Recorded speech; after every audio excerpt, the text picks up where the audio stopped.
Bien, nous voici donc ici pour une rapide présentation d'un jeu qui vient de sortir, qui s'appelle Pavlov's House, un jeu édité par Dan Versen Game. Alors je dis bien édité, c'est important, parce que ce n'est pas un jeu créé par Dan Versen, et pour au moins deux raisons. La première, c'est que les règles sont absolument superbement écrites et très facilement compréhensibles. Et la deuxième, c'est que ce n'est pas une énième version d'une série de leaders. Par exemple, Hornet Leader, Sherman Leader, et j'en passe, et des meilleurs. Donc le jeu est édité par Dan Versen et créé par Monsieur David Thompson, à qui je souhaite rendre tout de suite hommage, parce que c'est un petit bijou ludique. Quelle est l'originalité principale du jeu? Bien, tout d'abord, et c'est l'une des premières fois que je vois ça, on a ici sur le plateau 3 niveaux de jeu qui sont autant de zooms. Un niveau opérationnel, un niveau, on va dire, un niveau stratégique, un niveau opérationnel et un niveau tactique. Et ça, c'est la véritable originalité de ce jeu. Donc, l'idée, c'est de faire un focus sur une partie de la bataille de Stalingrad, et en particulier donc la tenue d'un point fort qui s'appellera la maison de Pavlov. Que dire du jeu? C'est un jeu de cartes, tout simplement. Les cartes vont être tirées, puis vont influencer l'arrivée des troupes allemandes, qui sont représentées de façon assez sommaire. Je donne un exemple ici, par exemple, là vous avez un char Panzer II. Voilà, donc il y a des véhicules blindés chez les Allemands, il y a évidemment des troupes d'infanterie, comme ici des troupes de reconnaissance, et ces troupes vont s'organiser pour aller attaquer la maison de Pavlov qui est ici. Donc ça, c'est l'axe principal, on va dire, de déplacement des troupes allemandes. Pour ce qui est de la gestion de la 62e armée, qui va donc évidemment avoir une influence sur le comportement des troupes dans l'aspect tactique, eh bien vous avez une multitude d'options, comme par exemple le ravitaillement, comme la gestion des défenses antiaériennes, ou de l'artillerie, ou des communications.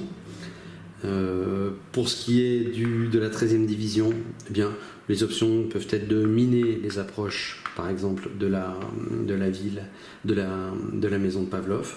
Et puis pour l'aspect tactique, eh bien, on a ici un certain nombre de positions qui vont permettre d'interagir directement en fonction des couleurs, ici, sur les chemins d'arrivée des troupes allemandes. Par exemple, les zones vertes interviennent sur les chemins verts, les zones rouges, rouge clair sur les 3 chemins rouges ici, et puis la zone violette ici, sur ce chemin-là. On trouve 2 zones stratégiques dans la maison de Pavlov qui peuvent intervenir sur 2 zones différentes, la vert et le rouge, et la violette. Pour ce qui est des troupes russes, bien, on a un système extrêmement simple. Je vous montre ici par exemple Pavlov. Vous avez ses capacités de combat, ses capacités de suppression, et puis ses capacités spéciales. Donc vous trouverez dans la règle, je ne vais pas ici vous faire une explication de la façon dont on joue au jeu, bien évidemment. Quelques principes malgré tout de cartes. À chaque tour, le joueur russe, c'est-à-dire vous, tirez 4 cartes, et sur ces 4 cartes, vous devez choisir 3 actions, sauf une option particulière, vous pouvez en choisir jusqu'à 4, et une seule action par carte. On ne pourrait pas, par exemple, jouer cette action-ci et celle-ci. Par exemple, je devrais choisir entre le ravitaillement ou le régiment d'artillerie. Donc c'est une des 2 actions que je dois choisir. Et sur ces 4 cartes, je dois en choisir 3. Donc ça, c'est la première phase. La deuxième phase, c'est au tour du joueur allemand. Donc le joueur allemand tire systématiquement 3 cartes du deck qui sont organisées en phase 1, 2, 3, 4, 5. Et sur ces 3 cartes, on va réaliser un certain nombre d'actions, comme ici par exemple placer une troupe de reconnaissance. Le principe va être extrêmement simple, il suffira de tirer au dé dans quelle zone pour déterminer la zone d'arrivée de la troupe. On pourrait intervenir en suppression pour éviter le placement du marqueur. Voilà. La deuxième action serait une attaque d'artillerie sur le building, à savoir sur la maison de Pavlov. Donc ici tout simplement tir au dé pour savoir quel mur de la maison est visé. Et puis bien en fonction tout simplement du niveau de défense qui est représenté ici, eh bien vous pouvez diminuer le niveau de défense de la maison. Puis, troisième action, ça serait placer ici des troupes d'infanterie. Que dire d'autre?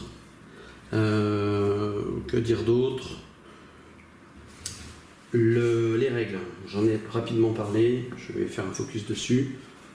On a ici la règle du jeu qui, comme je vous l'ai dit en introduction, est excessivement bien construite, extrêmement claire, très plaisante à lire puisqu'il y a systématiquement des exemples de jeux. Enfin bref, c'est tout sauf du Danversen. Pardon monsieur Danversen, mais je crois qu'on a avec lui le pro des règles les plus mal écrites du monde, notamment sur Warfighter par exemple. Et puis vous avez également un livret qui explique la bataille de Stalingrad. Et alors, le véritable intérêt, c'est qu'on a systématiquement des notes du concepteur qui expliquent tout simplement pourquoi il a opté pour telle ou telle règle dans le jeu. C'est d'une clarté incroyable, absolument passionnant à lire. Bien entendu, c'est en anglais. Ça va vous demander, peut-être pour certains d'entre vous, un petit effort. Le jeu est livré avec 3 aides de jeu, qui sont les aides correspondant à chacune des phases. Par exemple, sur la phase 1 qui consiste à tirer les cartes que je vous ai montrées précédemment, vous avez ici toutes les actions possibles réalisables. Sur la phase 2, qui est ici les cartes allemandes, vous avez les cartes potentielles et les actions réalisables. Et enfin, sur la phase 3, qui est la phase, on va dire, tactique, où vous pourrez faire agir vos soldats dans la maison de Pavlov, vous avez toutes les actions possibles en fonction des décisions et des capacités de vos soldats.